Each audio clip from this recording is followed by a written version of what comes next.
My name's William. My story begins really 11 years ago, uh, on my first trip to India. I sat a 10-day silent meditation retreat, and that transformed my world. Um, and my world has been transformed many times since then, but I feel like this was the first significant transformation. Um, Coming in contact with meditation and really coming in contact with the truth for the first time, because I'd been obsessed with truth, and this felt like a direct link to experiencing truth firsthand. And I didn't know at the end of those 10 days what meditation was, but something inside of me knew that it was the most powerful thing I'd ever come in contact with, and that it was most likely going to inform the rest of my life. And as time went on, I dove deeper and deeper into this meditation practice. I started volunteering at the meditation centers when I wasn't actually attending a retreat. And within a year, I started practicing daily, 1 hour of formal meditation in the morning, 1 hour of formal meditation in the evening. And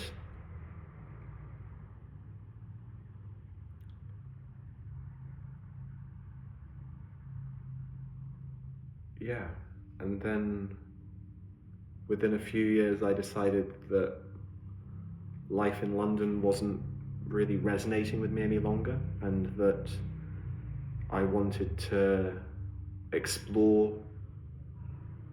externally and internally.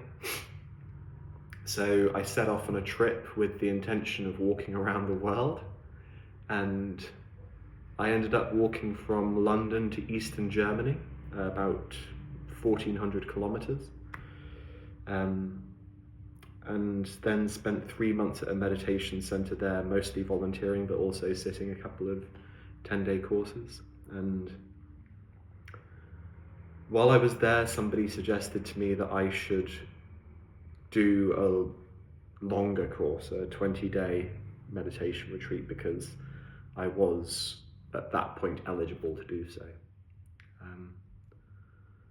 So I flew back to India and sat my first 20-day course there, which was crazy. And then started 18 months or so of just doing as many courses as I could back to back, as much as my psyche could handle. And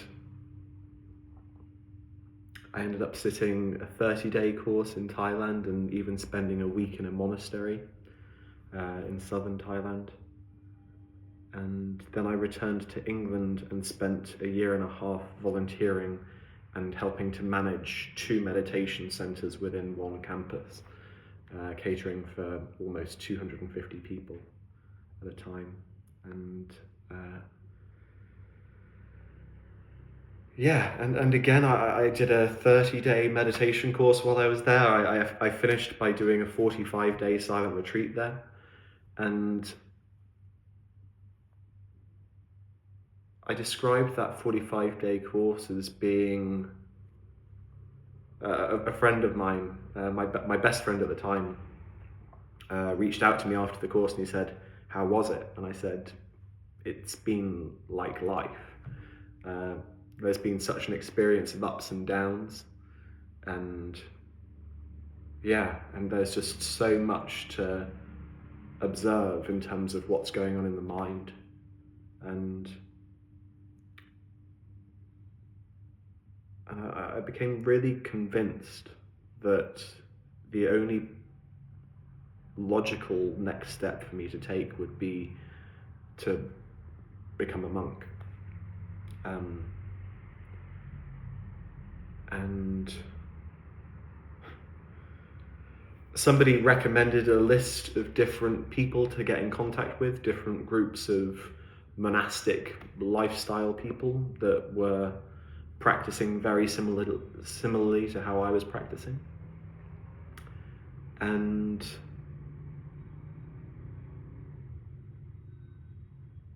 yeah, so I really wanted to, I didn't really want, I felt like that was my true calling. I felt incredibly connected after that 45-day course with nature, with the vibration of the world, and felt such mental clarity that it just seemed like it was clear this is where I was moving towards.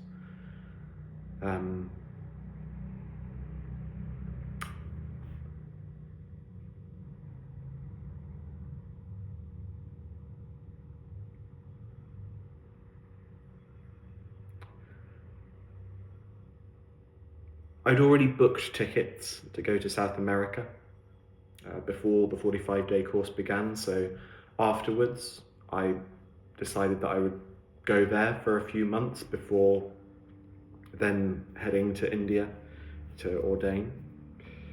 So I spent perhaps a couple of months moving through Argentina, Bolivia, and then into Peru. Mostly, if not entirely, camping in a tent and spending somewhere between 5 and 8 hours a day meditating in the tent. And I found that regardless of how far out I got into nature, regardless of how remote I was, somebody would turn up with a boombox and play the 3 songs which seemingly existed in South America at the time. And I got really resentful of human beings in general and just wanted to focus on my meditation practice and cut out all of the noise. And I very clearly was asking the universe for a hermitage and to not have to interact with people. And then COVID struck. So I ended up being in a meditation center in the middle of some sort of desert-like area, the driest, deadest land I've ever experienced, surrounded by mountains in Peru. And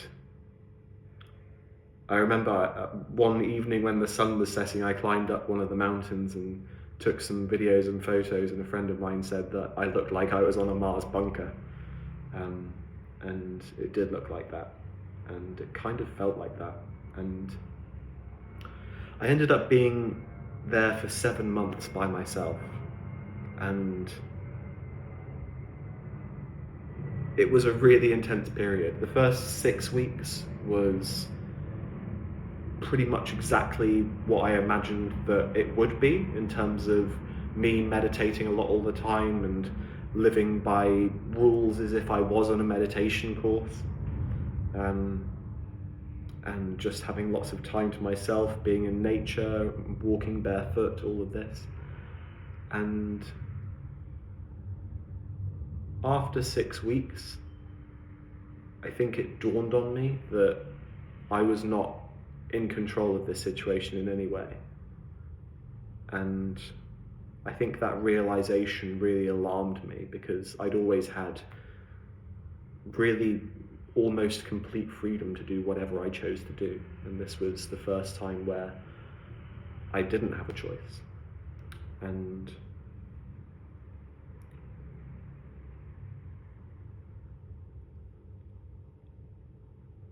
yeah, I guess that I freaked out on some level and started mentally unraveling, or having a mental breakdown, or however you want to frame it. And I then, after a couple of years of not involving myself with media like films or TV or music or even reading, I then started watching 13 hours of YouTube a day, and not being particularly discerning about what it was I was watching. I just wanted to just bring myself out of my body. And at the same time, I started eating really large amounts of food until I would be physically sick, and I would repeat this behavior day after day after day. And at the same time, I was still maintaining perhaps 4 or 5 hours of meditation a day as well.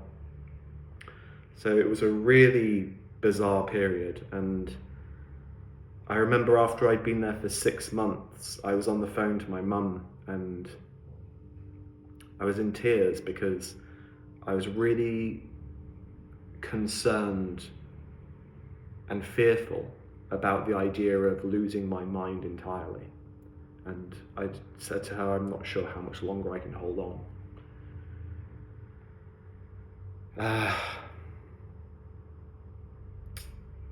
And a month later, I managed to get a repatriation flight back to England and back to London, and returned to my flat and lived with my friends. And within a month, my meditation dissolved to nothing after 6 to 7 years of 2 hours daily practice minimum. And it was really bizarre because I'd spent all of these years removing myself more and more from the world, both physically and mentally, in terms of societal norms. And I spent a lot of time going through central London and looking at people in the street and not understanding what it was that they were doing, not understanding how they were accepting and living and moving through the world, I suppose. And I started going through existential and suicidal depression. And this would come in bouts, usually of a week, 2 weeks or so. And it was cyclical, so I would kind of feel almost like it had gone in some way, but I was still lost in something. I'm not exactly sure what. And at the same time, I started doing really intense work. I realized when I was in Peru, and while I was in Peru, I very much had this sense that that monkhood was no longer something for me. That I wanted to be integrated in society somehow, that I wanted to be connecting with people, that I wanted to be of service as well. And so when I returned to London, there was a deep desire to move towards a career in nursing. So I spent a few months doing domiciliary care work, which is going into people's homes and taking care of their basic needs, people that can't do that for themselves. And then I spent a year working at St Thomas's Hospital as a nursing assistant on the emergency floor in an acute ward. And I burnt out a couple of times within that year. And then I worked at a residential care home taking care of elderly people with dementia. And again, I burnt out twice within a year. And this is all at the same time of going through bouts of existential and suicidal depression. And yeah, I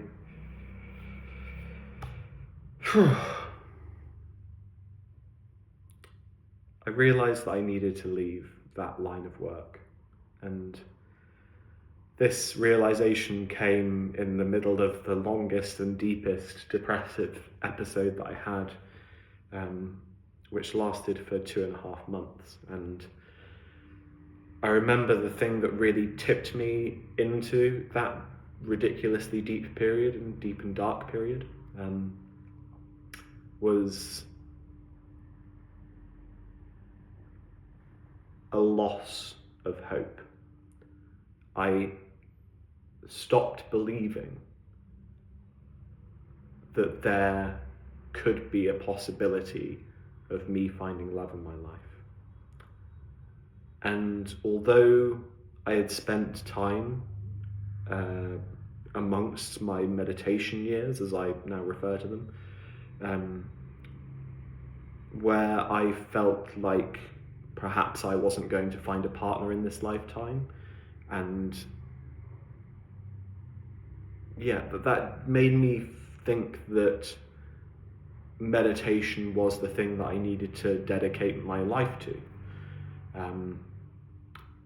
But at the same time, there was a great deal of suppression going on there, and there was a great deal of suppression going on in general with the way that I was working with my meditation practice. I very much had created a persona of this perfect meditator and felt like I had to achieve that and deny all of these different things that I desired and wanted. And if I felt like they weren't congruent with what a perfect meditator would do, I kind of wrote them off as things which I personally couldn't do. So that created a lot of internal tension over years as well. And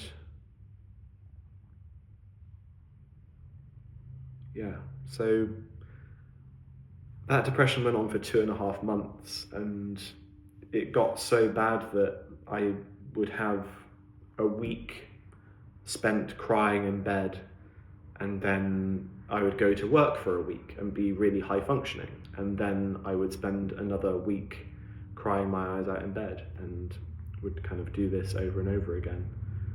And just realized that I couldn't possibly continue with the work I was doing because I was just onboarding way too much of the distress from the people that I was working with. And I just wasn't in a place to be able to take that on. And so I really felt like I'd kind of reached the end.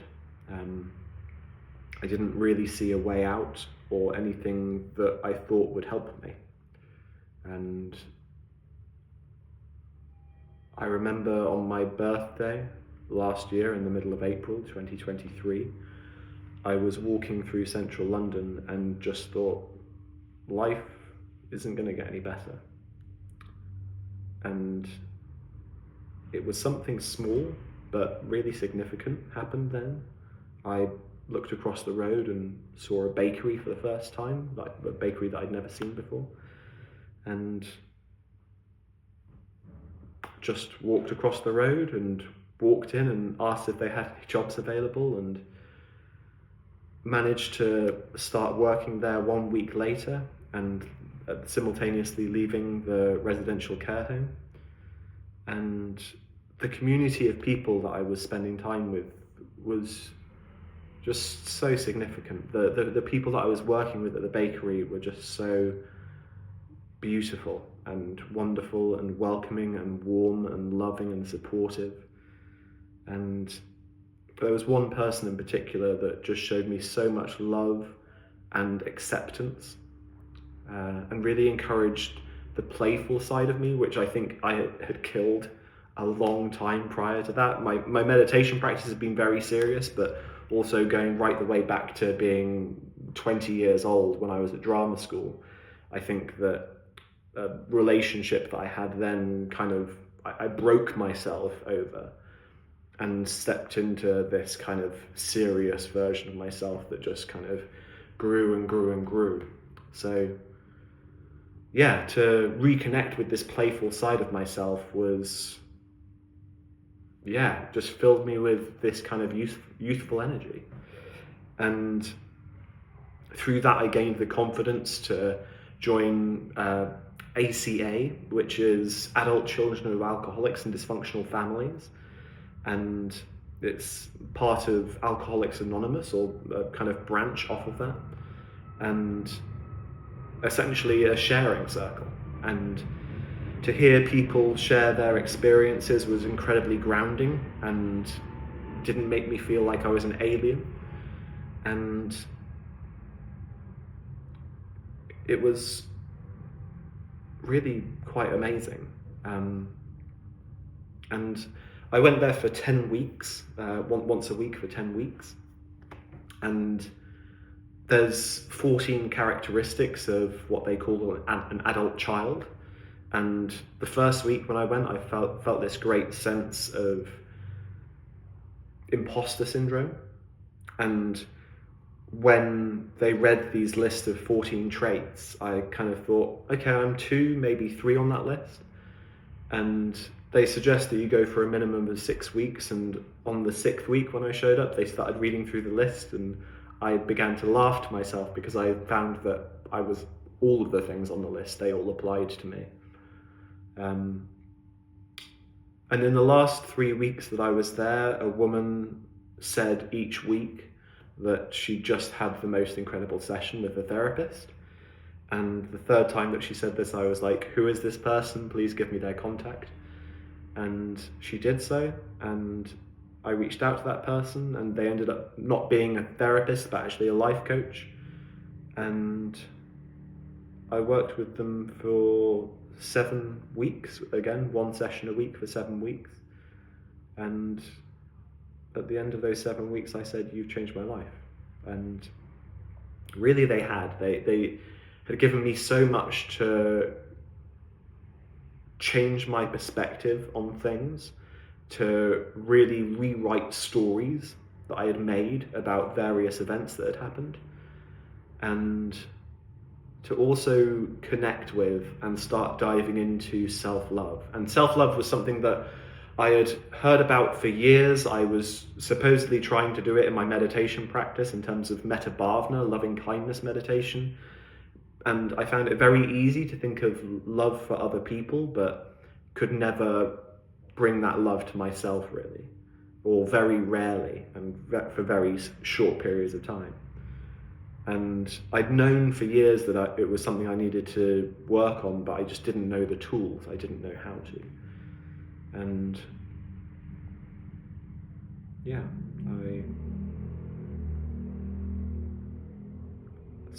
I began that and realized that maybe I needed to go back to India. And a big part of that was to be connecting with people that I felt I resonated with more. And another part was also the desire to potentially find a partner that I resonated with. So I went to India in the middle of October of 2023 and began by spending a couple of months doing a yoga teacher training course. And I had really primarily gone to that course to be with a community of like-minded people. And it was so beautiful. I, again, was so loved and accepted and valued for who I was. And I think I'd always had a certain level of people liking and accepting me throughout my life, but it was also always with this idea in my mind that I had to do something in order for them to like me. So it was always a restricted version of myself and a very carefully crafted version of myself to try and make people like me. And this felt like the first time where it was people who were valuing me while I was being the most genuine version of myself up until that point. And that was so powerful and really transformational, and again just allowed me to step even deeper into this idea of self-love. Um, and I also reconnected with my meditation practice whilst amongst these 2 months as well. And yeah, that was tricky because again, the persona of the desire to become this perfect meditator arose, and I kind of had to cut that back down or kill it or something. Um, and yeah, but to reconnect with my meditation practice was again just so meaningful for me.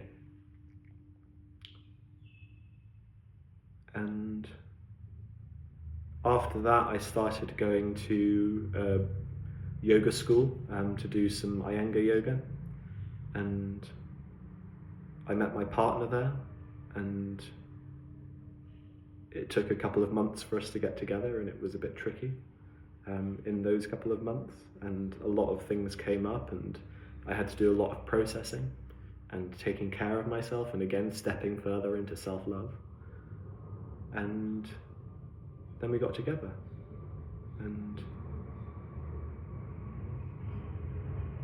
after a couple of months of us being together, it became very clear to me that I needed to start actually applying myself to the world, to start being of service in a real way. And again, it was a very transformational time and a real feeling of being, I don't know, a sense of opening up to masculine energy, perhaps for the first time in my life. And I realized that, yeah, after some trial and error, I realized that I wanted to do what my life coach had done for me, for other people. And yeah. So that's where I've got to where I am. And I'm so grateful for all of these things that I've gone through. I'm really grateful for those 7 months in Peru. I'm so grateful for those 7 years of meditation. And yeah, I wouldn't be who I am without those 3 years of existential and suicidal depression, with these times where I really felt like I was going to end things. But it's absolutely informed who I am now. So yeah, so that's my story. If this resonates with you, if you are interested in working with me,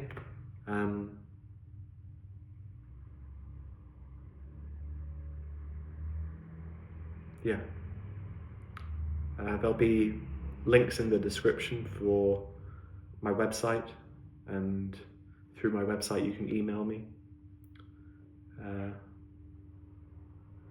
Yeah, but I would love to connect with you if you have interest and if this resonates. Okay. Thank you.